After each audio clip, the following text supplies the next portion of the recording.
रायपुर में deputy CM Arun Sao ने नगर पंचायत उपचुनाव को लेकर कांग्रेस के आरोपों पर पलटवार किया। उन्होंने कहा कि चुनाव की निष्पक्षता पर सवाल उठाना कांग्रेस की संभावित हार की स्वीकारोक्ति है और जबकि भाजपा हमेशा जनता पर भरोसा करती है। मुख्यमंत्री हेल्पलाइन को लेकर उन्होंने कहा कि सरकार सुशासन को सर्वोच्च प्राथमिकता दे रखी है और नई व्यवस्था से लोग सीधे अपनी शिकायत दर्ज कर समाधान की निगरानी कर सकेंगे। वहीं धान शॉर्टेज के मुद्दे पर साव ने कहा कि जांच में जो भी तथ्य सामने आएंगे उसके आधार पर कार्रवाई होगी और किसी भी प्रकार की अनियमितता बर्दाश्त नहीं की जाएगी।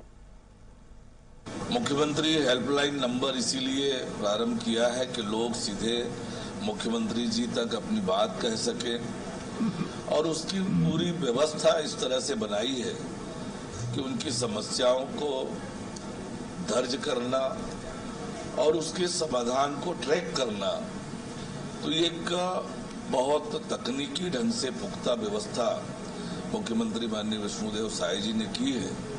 तो ये निश्चित रूप से लोगों के लिए बहुत मददगार होगा, उपयोगी होगा। लोग इसका जरूर लाभ उठाएं।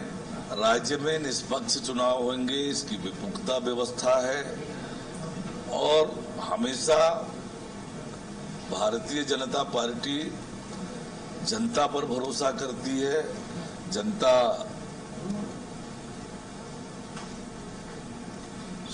पार्टियों के काम को देखकर अपना मत देती है और जिस तरह से कांग्रेस ने आरोप लगाया है ये बताता है कि कांग्रेस पार्टी हारने वाली है, ये उन्होंने स्वीकार कर लिया है।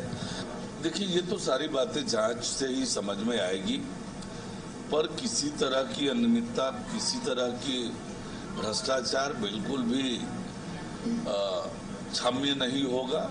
जहां पर भी अनियमितता मिलेगी, जहां पर भी गड़बड़ी मिलेगी, जांच होगी और उस पर कार्रवाई होगी। देखिए, नेता प्रतिपक्ष की जवाबदारी है कि वो जनता से जुड़े हुए मुद्दे उठाएं। उन्होंने जो विषय उठाया है निश्चित रूप से उसे संज्ञान में राष्ट्रपति जी ने लिया है, तो निश्चित रूप से राष्ट्रपति जी ने उस विषय को संज्ञान पर ले ही लिया है।